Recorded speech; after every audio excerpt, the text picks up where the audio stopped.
गलायताक्षम् कुन्देन्दुशङ्खदशनं शिशुगोपवेशम् इंद्रादिदेवगणवन्दितपादपीठम् वृन्दावनालयमहं वसुदेवसूनुम्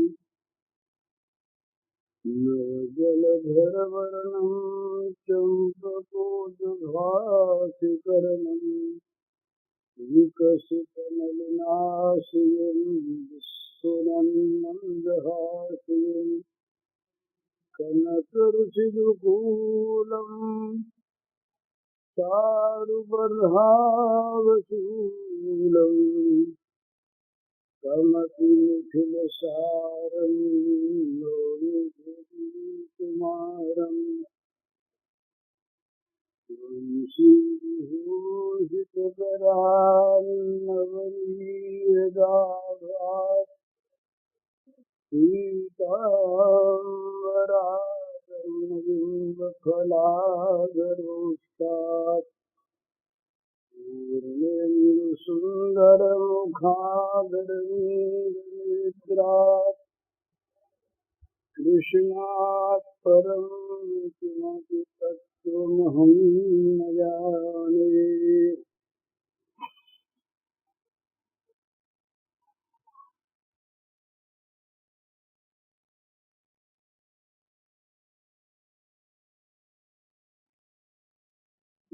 पातंजलि योग दर्शन के अभ्यास वैराग्याभ्याम तन्निरोध इस सूत्र की व्याख्या में भगवान व्यासदेव ने बताया है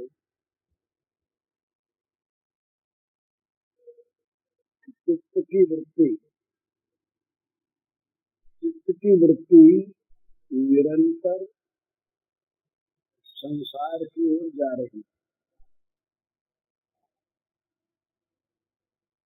भोगों की ओर स्वाभाविक चित्त वृत्ति की प्रवृत्ति है। इस चित्त वृत्ति को, भोगों की ओर प्रवाहमान चित्त वृत्ति को भोगों से हटाकर भगवान में लगाना है।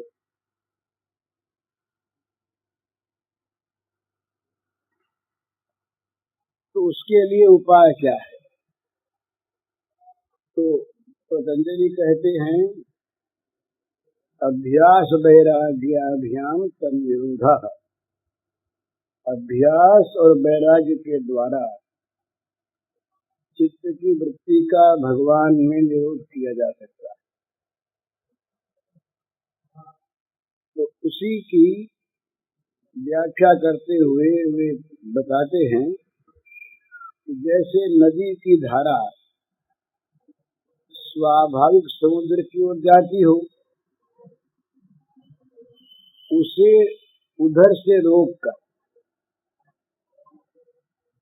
खेतों में ले जाना हो, उसके द्वारा लाभ लेना हो, तो दो काम करने पड़ते हैं।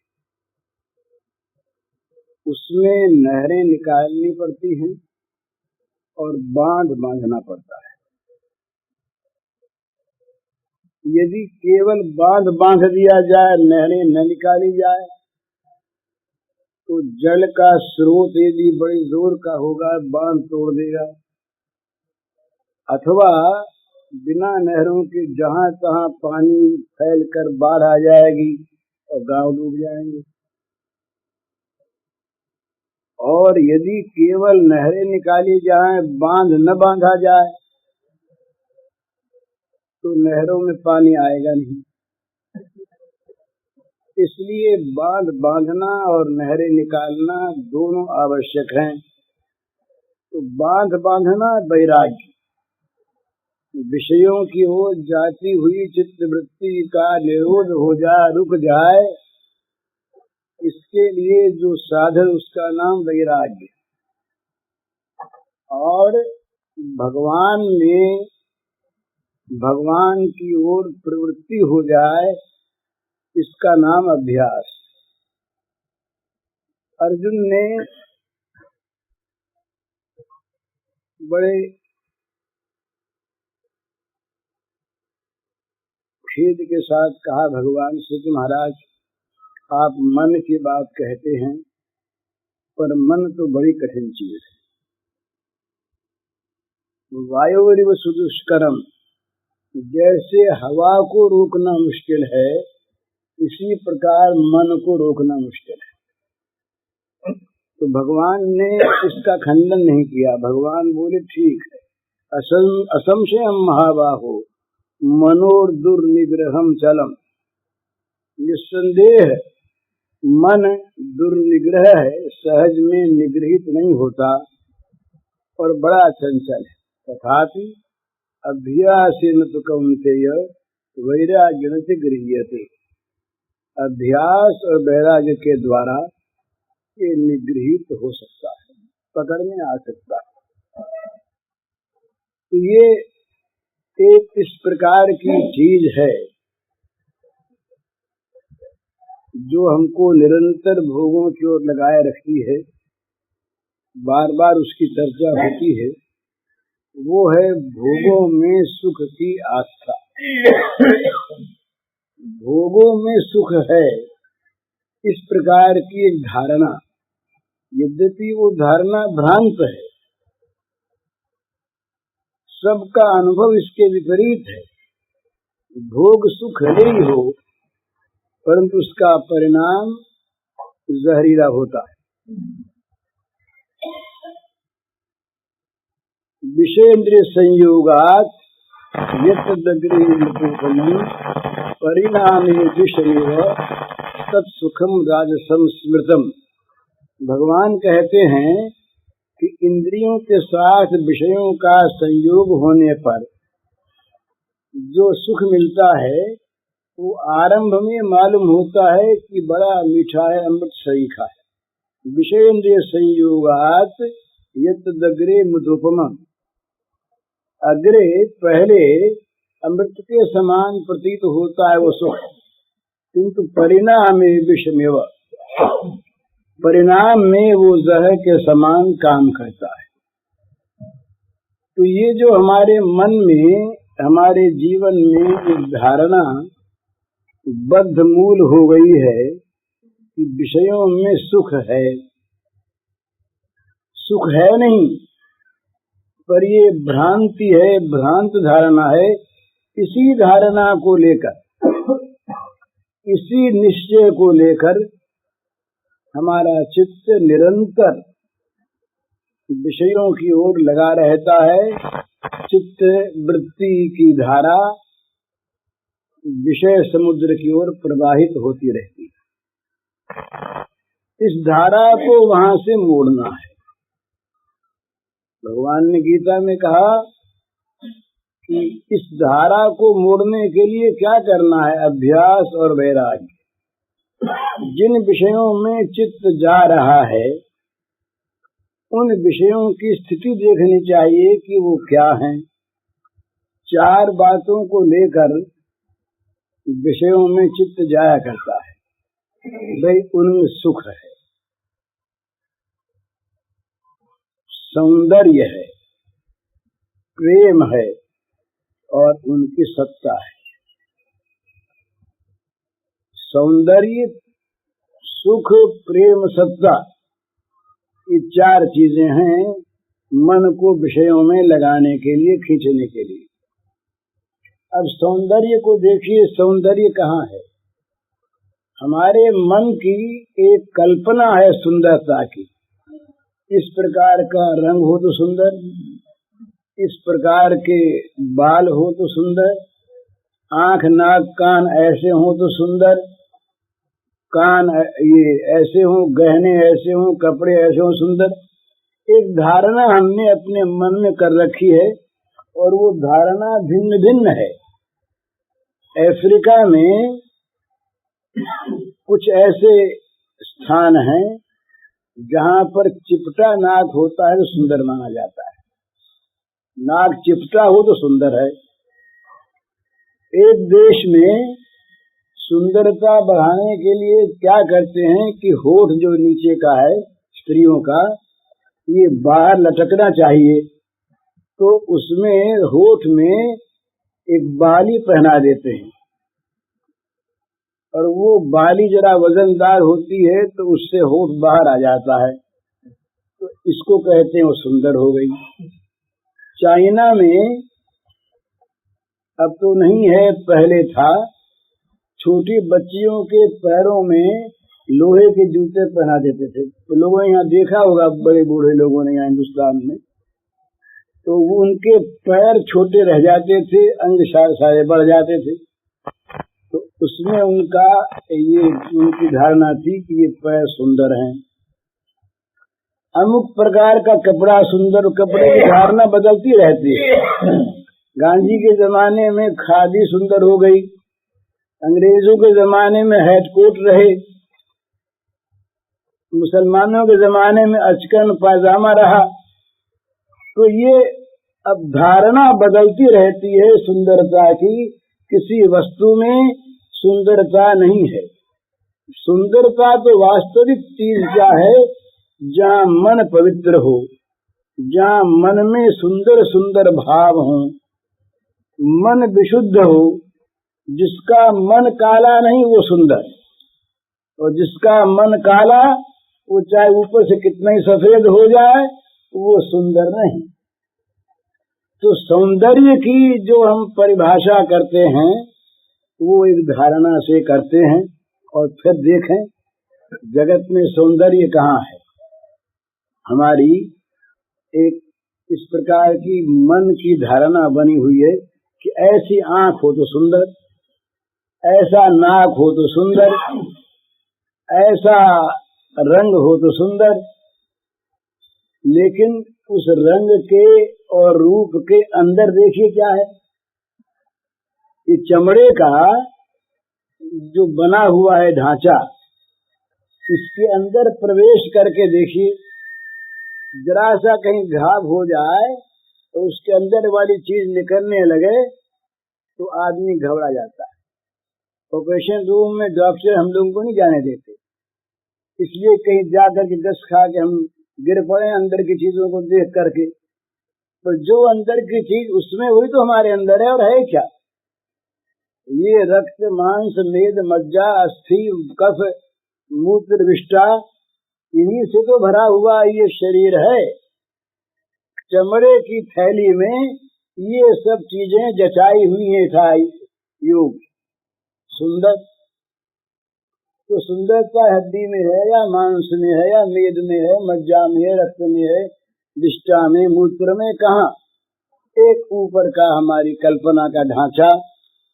वो एक कथा आती है कि एक गांव में कोई एक घर था, उसमें एक ब्राह्मण की लड़की रहती थी, विधवा हो गई थी, तरुणी थी। सब तरह के लोग होते हैं। गांव का जो जिम्मेदार का लड़का था वो बुरी प्रकृति का था,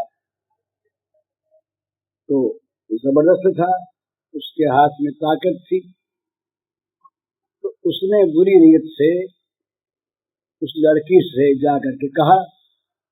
लड़की बड़ी बुद्धिमती थी, उसने देखा कि जोर जबरदस्ती से तो काम होगा नहीं, ये मानेगा नहीं, तो जो जिस प्रकृति का है और समर्थ है, उसने कहा भाई मैं रजस्वला हूँ, तुम 4 दिन के बाद आ।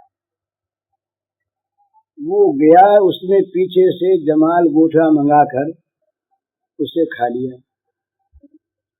अब दस्त पर दस्त होने लगे, ज्यादा मात्रा में खाया, सैकड़ों टट्टियां हुई, पतले दस्त हुए, ताकत घट गई, शरीर सूख गया। तो उसने चौक में एक नाद रख ली, उसमें टट्टी जाने लगी।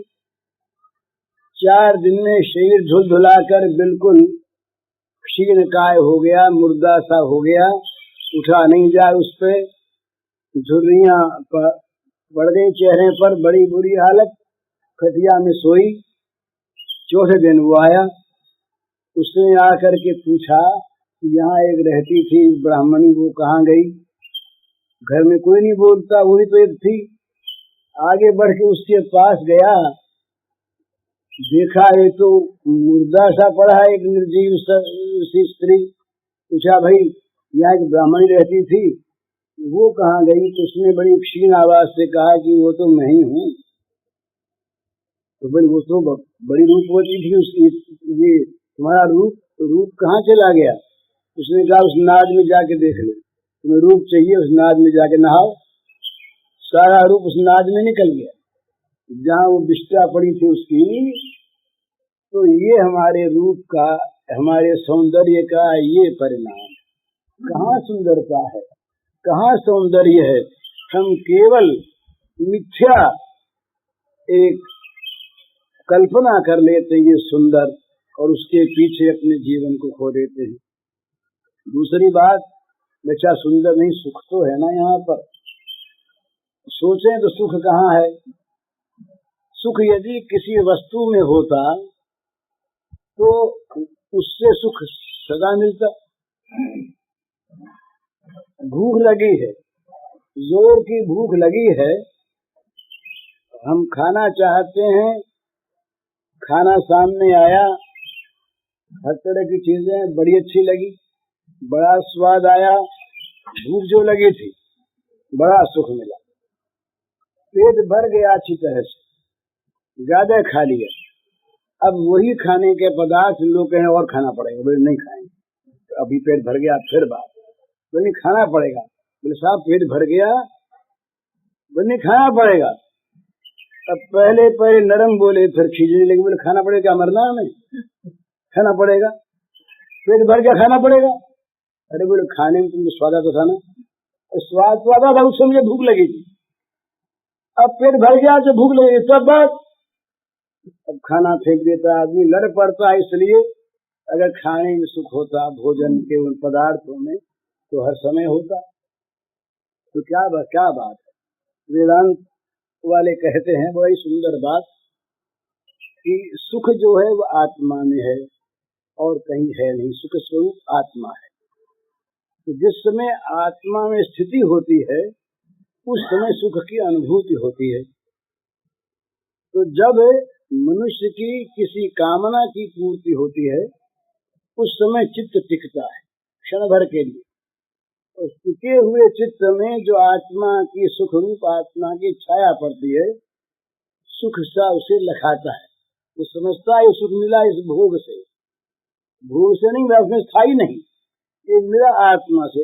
एक उदाहरण देते हैं कि कुत्ता रहा, तो कुत्ता था, कहीं सूखी हड्डियां थी तो उसने ले ली मुंह में और लगा उन्हें चबाने।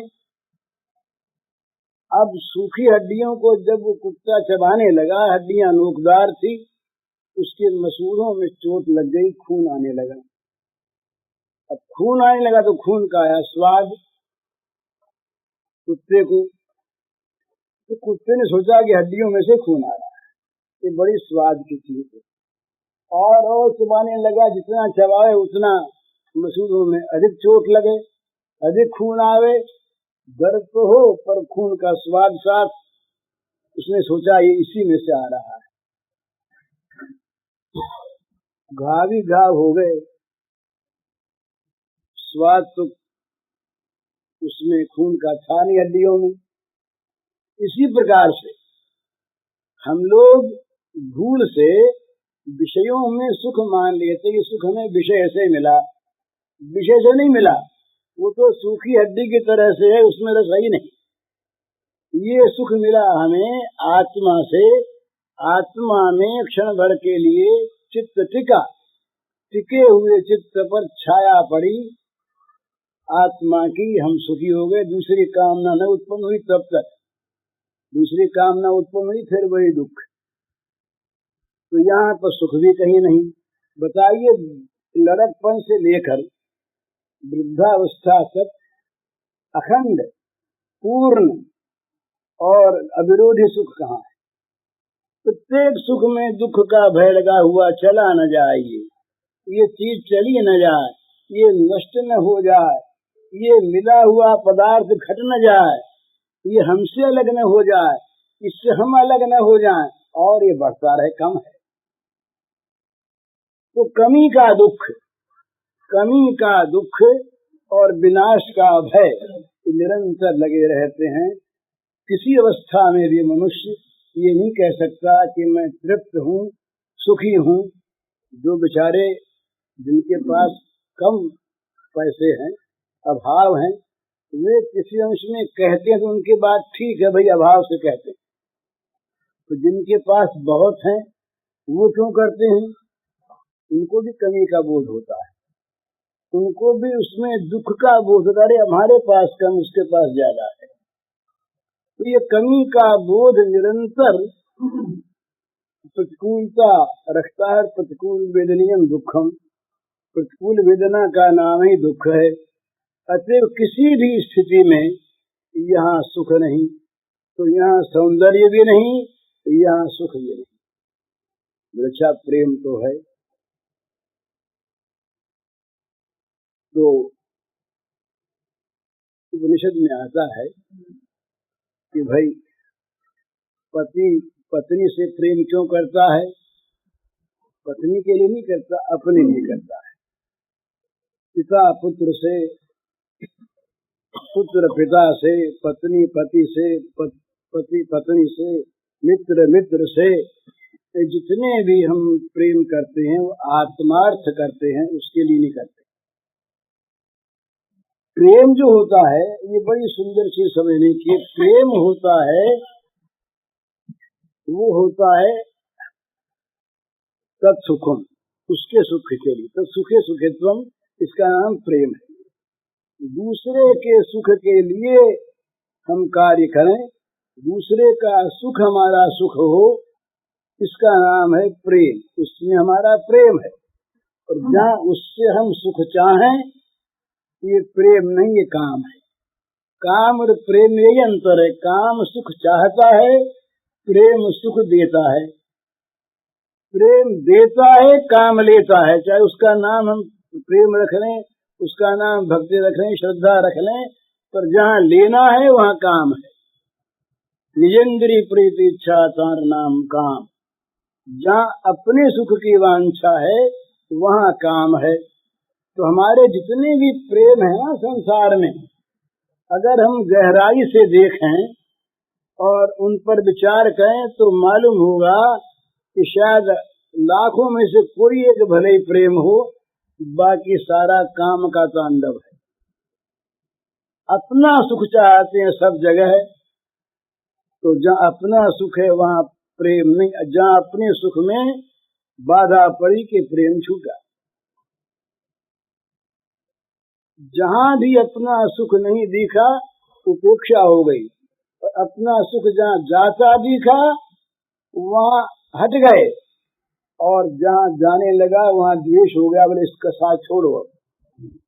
प्रेम कहाँ है? अपने शरीर से भी जो हम कहते हैं बड़ा प्रेम, हम ही हैं, हम ही हैं, हम ही हैं।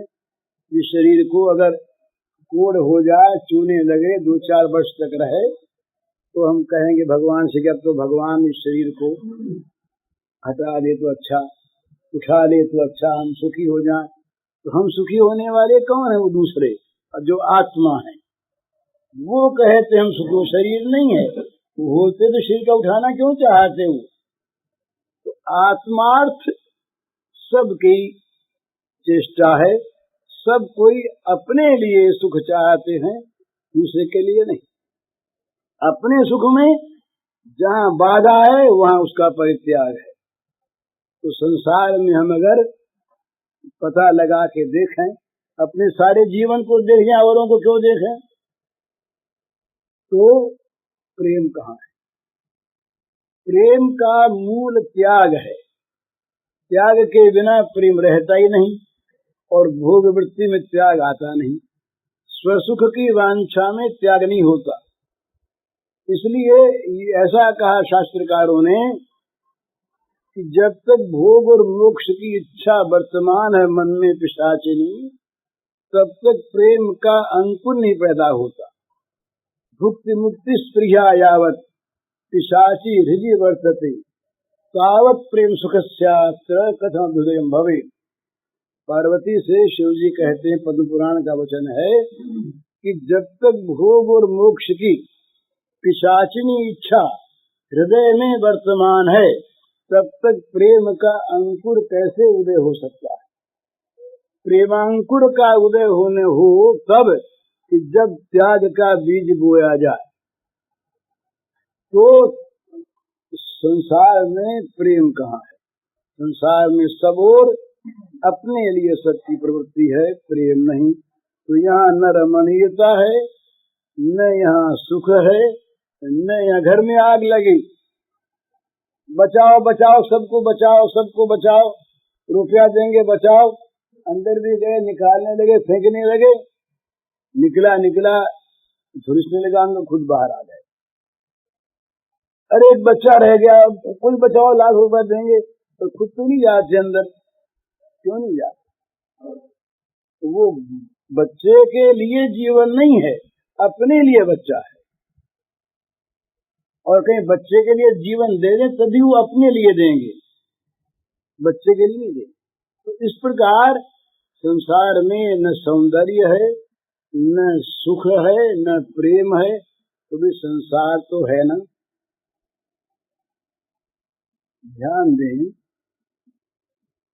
तो संसार की सत्ता रोज मिटती हमारे लिए। जब सो जाते हैं गाढ़ निद्रा में और फिर न जागे तो ये संसार रहा क्या हमारे लिए? रोज मरते हैं, रोज मर के फिर जग जाते हैं, जगत आ गया। एक वो पुरानी कथा है, जनक महाराज सो रहे थे अपने महल में, सोते हुए उन्हें सपना आया कि किसी दूसरे बाहर के राजा ने हमला किया, उन पर विजय प्राप्त कर ली, उनको सब कुछ छीन करके निकाल दिया और ये मुनादी करवा दी कि इन्हें कोई खाने पीने को न दे राज्य की सीमा में। कहा चलो बाहर निकाल दिया गया।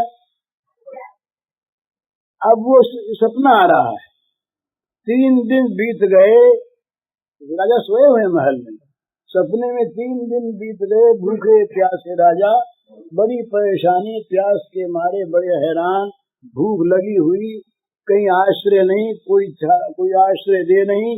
3 दिन के बाद चौथे दिन वो अपने राज्य की सीमा से बाहर कोई अन्न सत्र था, वहां पहुंचे। दोपहर से ज्यादा समय हो गया था, तो वहां सबका भोजन दिया जा चुका था, चौका उठ गया। कब ये पहुंचे रोते हुए, बड़ी भूख लगी है, कुछ खाने को दो।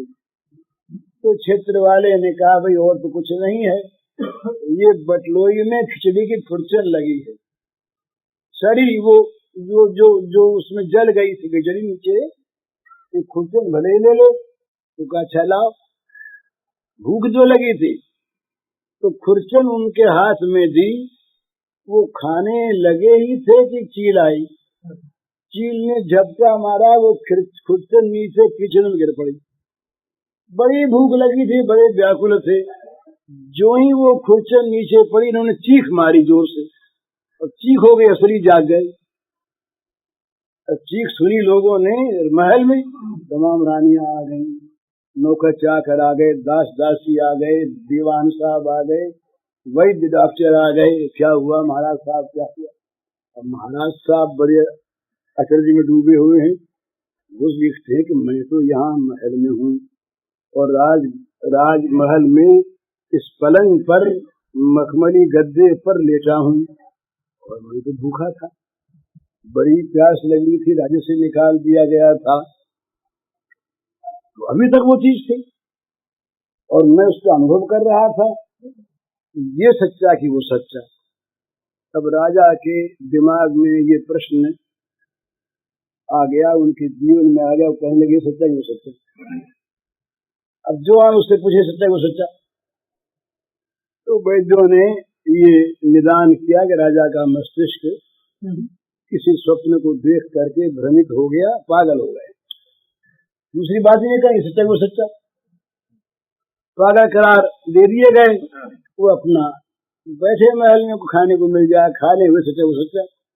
अष्टावक्र मुनि एक बार आए, वो बड़े तपस्वी थे, योगी थे, सिद्ध पुरुष थे।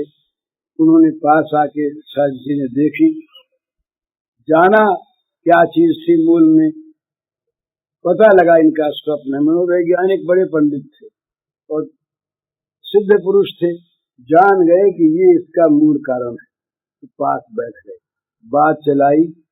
बोले राजन, जिस समय तुम राज्य से निकाले गए, अब राजा की असली बात आ गई, राज्य से निकाले गए और जिस समय तुमसे सब छीन लिया गया और 3 दिन तक तुम भूखों मरते प्यासों मरते फिरे, अन्न नहीं मिला, उसमें बड़ी भूख लगी थी ना, बड़ी प्यास। बोले महाराज क्या कहना है, इतनी भूख प्यास थी कि मैं परेशान था। तो बोले जब तुम क्षेत्र में गए तब तुम्हारे पास ये महल नहीं था ना। बोले महाराज महल क्या था, मुझे निकाल दिया गया।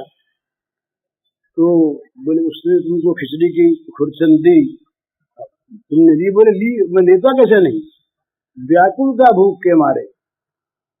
तो बोले फिर जब चील ने झपटा मारा तो बोले बड़ा दुख हुआ, फिर तो महाराज मैं जाग गया। तो बोले बताओ, जिस समय तुम सो रहे थे, तुम उस स्थिति में थे, उस समय ये महल, ये मकान, ये रानियां, ये सारे तुम्हारे दीवान सिपाही, ये गद्दे, ये गहने, ये कपड़े, ये थे क्या? बोले नहीं थे। अच्छा अब बताओ, तुम महल में होना? बोले महल में। अब बोले क्षेत्र है क्या? बोले अब तो नहीं है क्षेत्र। अब भूख प्यास है? बोले भूख प्यास भी नहीं है। अब कोई मन में परेशानी? बोले वो परेशानी तो अब मन में नहीं है, वो चीजें नहीं है। तो अब वो बिल्कुल नहीं? बोले बिल्कुल नहीं। तब अष्टावक्र ने कहा कि तो सीधा उत्तर तुम्हारे किसी हो गया ना, जैसा ये ऐसा वो, जैसा वो ऐसा ये। जागृत में स्वप्न नहीं, स्वप्न में जागृत नहीं। जागृत का संसार स्वप्न में नहीं, स्वप्न का जागृत में नहीं। तो जब तक जागे नहीं तब तक ये संसार नहीं रहा, और जब जागे तो वो नहीं रहा, तो दोनों एक से रहे ना। वहां स्वप्न में सत्ता थी क्या उसकी? स्वप्न में इस संसार की सत्ता थी क्या? बोले नहीं थी। अब उस स्वप्न में संसार की सत्ता है क्या? बोले नहीं है। तो बोले भाई सत्ता ही नहीं है, तुम अपने ही आप स्वप्न में जैसे देखते हो उसे जागरण में भी देखते। जागृत का, जागरण का, जागृत स्थिति का जो अधिष्ठाता है वो जागरण के जगत को देखता है, तो स्वप्न का स्वप्न को देखता है। तुम दोनों के देखने वाले हो, वास्तव में सत्ता नहीं। इस प्रकार विचार करे तो जगत में न सौंदर्य है, न जगत में सुख है, न जगत में प्रेम है, न सत्ता है। तो है क्या? यहाँ दो ही चीज है, लीला और लीलामय। लोकवत लीला कैवल्यम, ये सूत्र है ब्रह्म सूत्र। भगवान और भगवान की शक्ति की लीला, भगवान और उनकी शक्ति का उन्मेष, लीला और लीलामय। लीलामय और लीला दोनों एक ही हैं, लीलामय ही लीला बने हुए हैं। लीलामय ही लीला देखे, जैसे हम स्वप्न में जो देखते हैं वहाँ देखने वाले, देखने की वस्तु और देखना, ये तीनों कौन है? वहाँ तो अलग दिखता है, दिखने की वस्तु अलग है और देखने वाला अलग है। पर हम विचार करें जागने के बाद तो क्या देखने वाला और देखने की वस्तु और देखना, ये तीनों भिन्न भिन्न थे क्या? वो देखने वाले नहीं देखने की वस्तु में बना ली और देखने वाला ही देखने लगा। तो एक ही स्वप्न दृष्टा पुरुष जैसे एक ही स्वप्न की सृष्टि रचता है, उसका अनुभव करता है, इसी प्रकार एक ही परमात्मा, एक ही लीलामय संसार में लीलारत है, लीला कर रहे हैं। तो इस प्रकार मन में सोचकर जगत से वैराग्य करे। वैराग्य का सीधा भाव है, ये लीला है, खेल है। ये बड़ी सीधी बात समझ में आ जाए, नाटक के स्टेज पर जब कोई एक्टिंग करता है, एक्टर खेलता है, अभिनय करता है, और देखने वालों में जो भोले आदमी होते हैं, भावुक या बच्चे, वो उसको सच्चा मान करके भावित हो जाते हैं। किसी गुस्सा आ जाता है, कोई लड़ पड़ता है, कोई हंसने लगता है, पर लोगों के हंसने से, हंसाने का एक्टिंग करता हुआ भी एक्टर नहीं हंसता। उसे तो एक्टिंग करना है ना, रो रहा है और दर्शक रोने लगे, पर वो असल में नहीं रोता, वो खेल कर रहा है। इसी प्रकार स्टेज पर जब तक हम हैं, हमको जो अभिनय खेलने के लिए मिला हुआ है, उस अभिनय को अभिनय की भांति खेलें तो कहीं राग नहीं होगा। न राग होगा यहाँ के खेल में, न राग होगा इसके फल में, न राग होगा उन खेलने की वस्तुओं में। वो तो खेल के लिए जब तक स्टेज पर है तब तक के लिए ये हमारी पत्नी है, ये हमारा बेटा है, ये हमारा राज्य है, ये हमारी पोशाक है, ये हमारे गहने हैं, सब हमारे। पर हमारे कब तक? जब तक स्टेज पर उस रूप में खेलते हैं तब तक। और जहाँ स्टेज से अलग गए, पीछे पर्दे के गए, और वहाँ कोई स्टेज की स्त्री को अपनी स्त्री कहे तो क्या होगा बताइए? पागल माना जाएगा या बदमाश माना जाएगा? अरे वो खेल की चीज थी या असली थी? खेल की पोशाक को वहां अगर अपनी माँ को घर ले जाना चाहे एक्टर, तो क्या होगा बताइए? इसी प्रकार से यहाँ ये जो कुछ भी हमारे पास है, जो कुछ हम कर रहे हैं, जो है ये नाटक के स्वामी का है। जो कर रहे हैं उनकी आज्ञा अनुसार हम अपना खेल कर रहे हैं। क्यों कर रहे हैं? उन्हें रिझाने के लिए। खेल में चूके नहीं और अपना माने नहीं। अपना माना कि बंधन हुआ। वो गत वर्ष की बात है कि स्वतंत्रता दिवस मनाया गया था। हमसे कहा कि तुम बोलो, तो हमें श्लोक याद आ गया कि भाई ये तमाम बंधन में पड़े हुए लोग और ये कहते हैं कि हम स्वतंत्र हैं, ये कैसी चीज है? यज्ञार्थात् कर्मणोऽन्यत्र लोकोऽयं कर्म बंधनः तदर्थम कर्म कौन्तेय मुक्त संग समाचर। भाई आसक्ति को छोड़कर कर्मों का भली भांति आचरण करो, पर तदर्थ करो, तब तो बंधन नहीं होगा। और जहाँ तदर्थ नहीं हुआ, आसक्ति युक्त हुआ, वहाँ सारा का सारा बंधन ही बंधन है। तब स्वतंत्रता माने, उसका नाम चाहे पूर्ण स्वातंत्र मान लें, पर जब तक हमारा मन हम पर, हमारे इंद्रियां हम पर शासन कर रही हैं, जब हम इनके वश में हैं, ये जहाँ चाहे वहाँ में ले जा सकते हैं, हम मोहग्रस्त हैं, हम विषय लालसा ग्रस्त हैं, हम संसार के विनाश से संत्रस्त हैं, तब तक वास्तव में हम बंधन में हैं, स्वतंत्र हम नहीं। तो ये जो विषय वासना, ये जब लीला मान लेंगे, खेल मान लेंगे, तब मेरे खेल में हम किसी से कुछ भी कहें, उसको पत्नी कहें खेल में, किसी एक्ट्रेस को, पर अगर उससे बहन का नाता है तो वो हमारी बहन ही रहेगी। ये तो खेल था। इसी प्रकार से संसार में जो कुछ जिसके जिम्मे खेल, उस खेल को खेल मान ले तो राग नहीं रहेगा। इसका नाम वैराग। तो संसार में दुख दो देखकर, दोष देखकर, सत्ता न देखकर, प्रेम का अभाव देखकर, भगवान की केवल लीला मानकर किसी तरह से भी संसार से आसक्ति हटा और सब कुछ भगवान। कैसे खेलने वाले हैं, कितना सुंदर खेल खेलते हैं, नित्य हमारे हैं। तो भगवान में आसक्ति करे, संसार से आसक्ति हटावे, भगवान में मन लगावे, संसार से हटावे। चित्तवृत्ति का प्रवाह निरंतर भगवान में बहता रहे तब असली काम होता है। नहीं तो हमें कोई भक्त कह दे, कोई महात्मा कह दे, तो हमारा मन यदि विषयासक्त है तो भाई हम विषयी हैं। सच्ची चीज जो है अंतःकरण की स्थिति ही असली स्थिति है।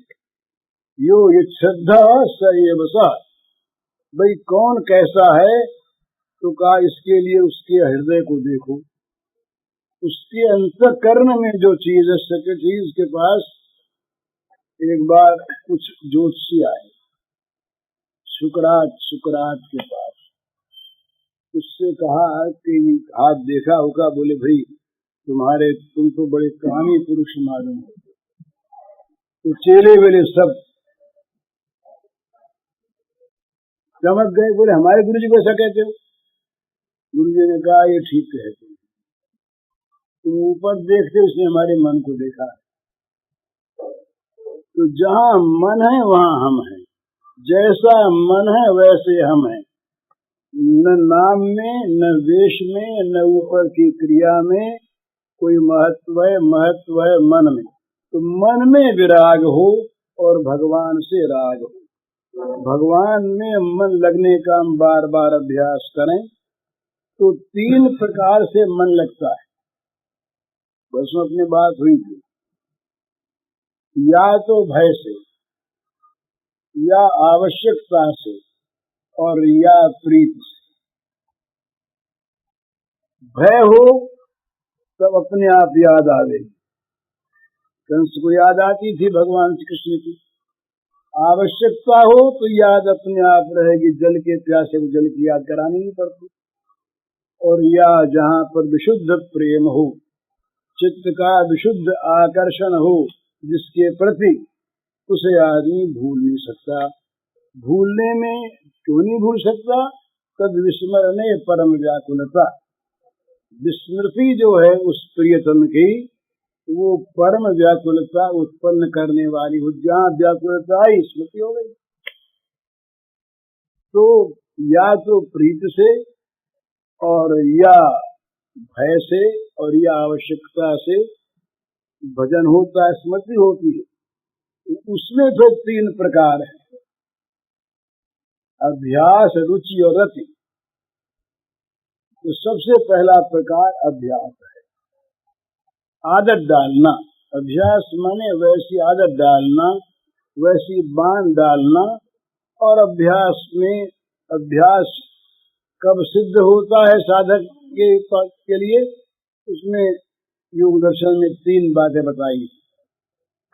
दीर्घ काल, नैरंतर्य, सत्कारा सेवित दृढ़ भूमि।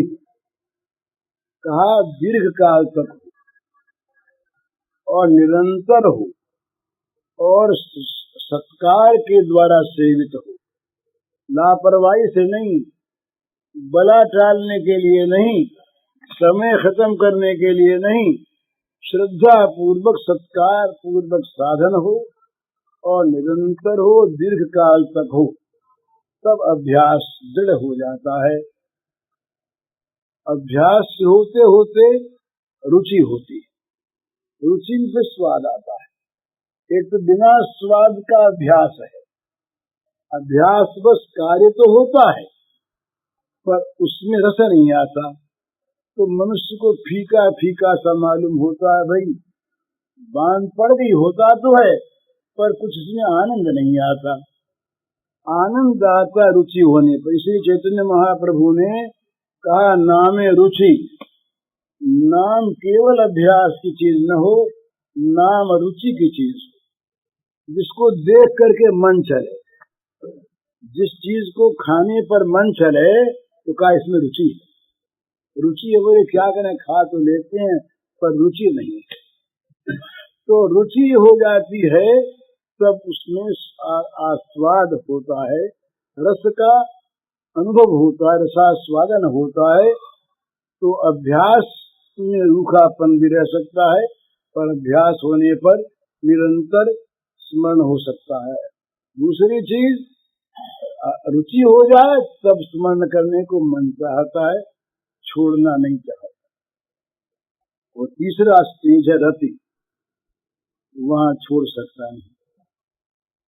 रति प्रीति चित्त का अत्यंत आसक्त हो जाना भगवान में, तब भगवान की स्मृति छूटती नहीं। सा परानुरक्ति ईश्वरे, ये सांडिल्य का सूत्र है।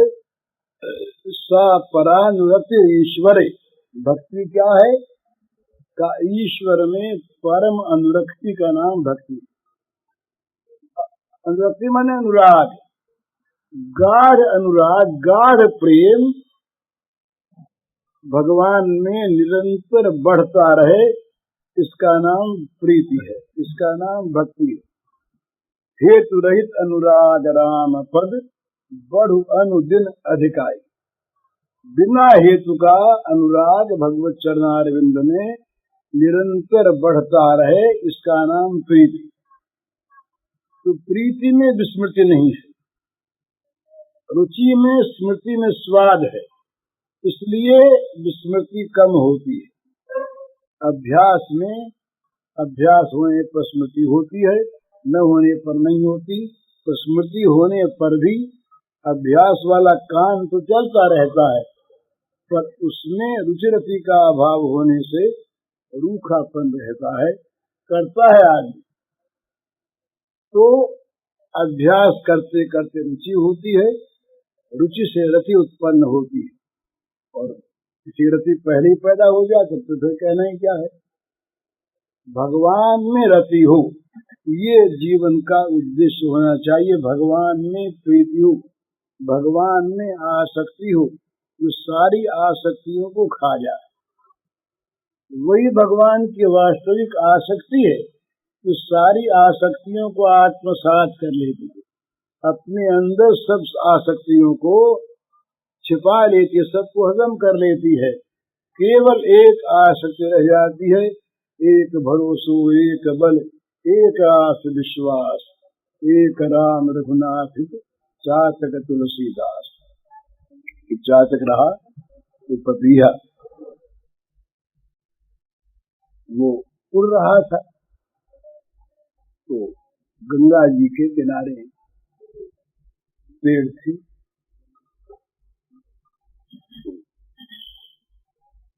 उड़ रहा था, थक गया, कहा भाई इस पेड़ पर जरा बैठ के छाया ले, मैं कुछ देर आराम कर लूं। तो उसने कहा कि ये पेड़ सींचा हुआ किस जल से? तो कहा गंगा जल सींचा हुआ ना, गंगा जल तो यहाँ आई, तो अब अपने विश्राम नहीं करना है। अपने तो स्वास्थ्य के जल से सींचा हुआ जो होगा मेघ जल से, वहां बैठे नहीं बैठे। आगे गया एक जगह, तो प्यास के मारे व्याकुल होके मर गया, तो गिर पड़ा, तो चोंच ऊपर कर दी, गंगा जल मुंह में चला गया। ठीक है ना, ठीक ठीक ऐसी। तो कहते हैं कि वो उसके प्रेम में कमी नहीं हुई। रटत रटत रसना लठी, कृषा सूख के अंग, तुलसी चातक प्रेम को नित नव नूतन रंग। हम तो जरा सा भगवान हमारे मन का न करे तो भगवान को गाली दे ले, छोड़ उस भगवान को, ऐसे भगवान को क्या करना, इतनी दिन तक भजन करते रहे, इतना सा काम नहीं किया उन्होंने, क्या इतना सा काम नहीं कर सकते थे? वो हमारा सिर अच्छा नहीं किया, बीमारी अच्छी नहीं की, हमारा बेटा मर गया, हमारे घाटा लगे, इतना सा काम नहीं कर सकते? वो ऐसे कहा भगवान। पर वो कहता है, वो तो उसके लिए रटत रटत रसना लठी, रटते रटते जीव सूख गई और प्यास के मारे सारे अंग शुष्क हो गए, लेकिन उसके प्रेम का रंग तो बढ़ता है, नित नया बढ़ता है। बोले अच्छा भाई, न बरसा, न पानी दिया, न प्यास बुझाई, लेकिन उसने तकलीफ तो नहीं दी। का ये तकलीफ कम थोड़ी? बोले और तो नहीं दी। बोले हाँ और दे तो का बरुखी परुख, बरखी परुख पाहन पयद, पंख करे टूक, तुलसी परी न चाहिए, चतुर चातक ही चूक। अरे वो अगर बड़े बड़े पत्थर बरसावे, परुख पाहन पयद, परुख माने कठोर, पाहन माने पत्थर, बड़े कठोर कठोर बड़े बड़े पत्थर बरसावे, ओले बरसावे, और चातक के पांखों के टुकड़े टुकड़े कर दे, पंख करे टुक टुक। लेकिन वो जो प्रेम का चतुर चातक है, उसके प्रेम में चूक नहीं पड़ती। वो समझता है, याद तो करता है ना, उपेक्षा तो नहीं की उसने, अरे पत्थर बरसाता है ना, तो उसकी स्मृति में तो मैं हूं ना, तो बड़ी ऐसा बड़ी क्यों होता है। तुलसीदास जी महाराज बड़ी सुंदर भावना कहते हैं कि भाई उसका हृदय जो है कि प्रेम का समुद्र है। चातक चित चढ़त न कबो प्रिय पयोध के दोख, तुलसी प्रेम पयोधी है कहाँ न मापन जोख। जहाँ माप तोल होता है, लेन देन, इतना दाम, इतने पैसे दिए, इतनी चीज तोल दो भाई, इतना प्रेम किया, इतना बदले में दे दो। तो जहाँ माप तोल है वहाँ पूरा न मिलने पर क्षोभ होता है, अभी ठगाए गए। तो जहाँ ठगाने के लिए बैठे हैं, जहाँ देने ही देना है, लेना है ही नहीं, तुलसी प्रेम पयोधी है, ये प्रेम का समुद्र लहरा रहा है उसके मन में, वहाँ माप तोल है नहीं। इसलिए प्रिय पयोध के दोष, अपने प्यारे पयोध के, अपने प्रियतम मेघ के, बादल के दोष उसके चित्त में कभी उदित ही नहीं होते। प्रिय पयोध के, प्रिय है ना वो प्यारा, अपने प्यारे मेघ के दोष उस चातक के चित्त में कभी आते ही नहीं, क्योंकि वहाँ माप तोल वाला प्रेम नहीं, लेन देन वाला प्रेम नहीं, व्यापारू प्रेम नहीं, वहाँ तो प्रेम का समुद्र लहरा रहा है। तो ये प्रीति में तो विस्मृति है ही नहीं। प्रीति तो प्रेमास्पद के जीवन का नाम प्रीति है। प्रेमास्पद का जीवन ही उसका जीवन बन जाता है। ये जब तक न हो तब तक चित्त की वृत्तियां जो जगत की ओर जा रही है, इसको हटाना पड़ेगा, चाहे कैसी हटावें। चित्त की वृत्तियों का प्रवाह जो जगत की ओर जा रहा है, इस चित्त की वृत्तियों के प्रवाह को भगवान के भजन के अभ्यास के द्वारा कान, नाक, आंख, त्वक, जिह्वा, इन सब इंद्रियों को भगवान में लगावे। कान के द्वारा भगवान का नाम गुण सुने, जिह्वा के द्वारा भगवान के नाम गुण का गान करे। सब तरह से कानन और श्रवणन और कथा नहीं सुनी हूँ, रसना और न गई हूँ। प्रतिज्ञा की तुलसीदास जी ने, कानों से दूसरी बात सुनूंगा नहीं, जीभ से और कुछ बोलूंगा नहीं, रुकी हूँ नयन बिलूखत और ही, शीत ईस ही नहीं हूँ। आंखें दूसरी हो जाएगी तो आंखों को रोकूंगा, दूसरे को मत देखो भाई।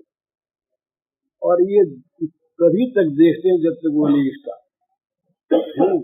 जिन आँखिन में वह रूप बसो, उन आँखिन सो फिर देखिए का, बावरी वे अखियां जल जाएं जो सांवर छाड़ निहारत गोरो। कानन दूसरो नाम सुने नहीं, एक ही रंग रंगो यह डोरो। धोखे दूसरो नाम कढ़े, रसना मुख डारी हलाहल बोरो। ठाकुर प्रीति की रीत यही, सपने टेक तजय नहीं भोरो। बावरी वे अखियां जल जाएं जो सांवर छाल निहारते गोरो। उन आंखों में आग लग जाए जो दूसरे को देखे। इस प्रकार तमाम इंद्रियों के द्वारा भगवान का संस्पर्श प्राप्त करने का प्रयत्न करे। निरंतर सुने भगवान की बात, कहे भगवान की बात, सोचे भगवान की बात, देखे वृक्ष जी के सामने तत्काल ये कर ले। देखो ना, हरे हरे पत्ते बन के कैसे आ गया है वो, कितने सुंदर ये पल्लव, ये बड़ा कहाँ से निकले। उसी के सौंदर्य का तो ये प्रदर्शन है ना। बड़ी बड़ी सुंदर ये गुलाब की गंध, ये कहाँ से महक उठी। ये कहाँ से आ गया, उसकी अंगगंध इसके अंदर आ गई और वो सबको प्रमुदित कर रही है। पक्षी की चहक सुनी, कितना मीठा स्वर है भाई, वही बोलता है ना, और कौन बोलेगा। इस प्रकार से सारे जगत में सर्वत्र तमाम इंद्रियों के द्वारा उसका संस्पर्श प्राप्त करने का प्रयत्न करे, ये अभ्यास। और जो इससे विपरीत दिखे उसको हटावे, उसको छोड़े, उसको अलग करे, जो उससे अलग स्वप हमसे अलग। भगवान श्री कृष्ण ने कहा कि भाई पांडवों के बैरी मेरे बैरी, भगवान नहीं कहते ऐसा, तो प्रेम में कहते। इसी प्रकार नारद जी ने कहा कि भाई देखो, तद विरोधिषु दासीनता च, जो चीज भगवान से विरोधी है, भगवान का संपर्क नहीं आने देती, उन चीजों से अपने को अलग रखो, उदासीन रहो।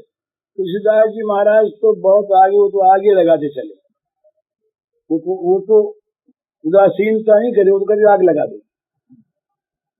जरो सुसंपत्ति सदन सुख सुहृद मातु पितु भाई, सन्मुख हो तजे राम पद करहि न सहज सहाय।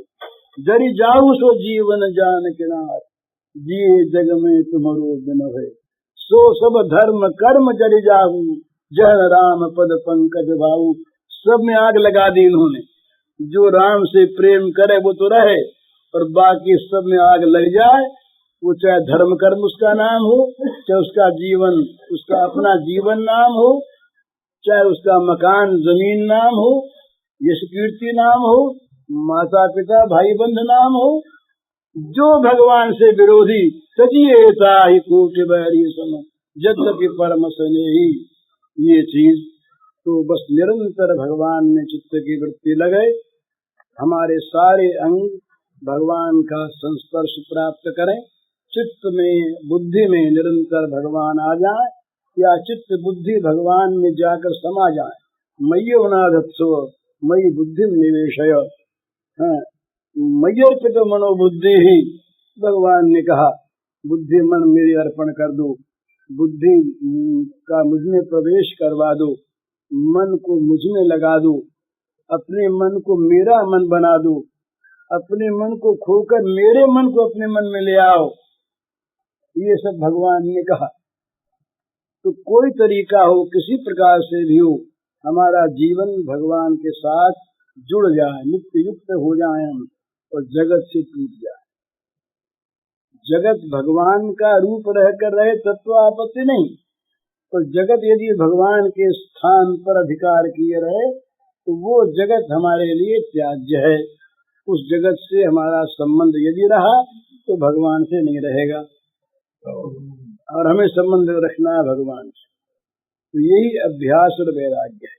अभ्यास और वैराग्य के द्वारा विषयों की ओर जाते हुए चित्त को भगवान में लगाने के लिए अभ्यास की नहरें निकालें, और भोगों से हटाने के लिए वैराग्य का बांध बांधें। दोनों चीज साथ साथ चलती है, अभ्यास वैराग्य। तो बस अभ्यास वैराग्य अभियान का निरोधा, भगवान में चित्त का निरोध हो जाएगा अभ्यास और वैराग्य के द्वारा। पूज्य श्री भाई जी के इस प्रवचन का शीर्षक है अभ्यास वैराग्य, और इसका 63 संख्या है 115। यह प्रवचन पूज्य श्री भाई जी ने गीता वाटिका गोरखपुर में 25/9/1958 को दिया था।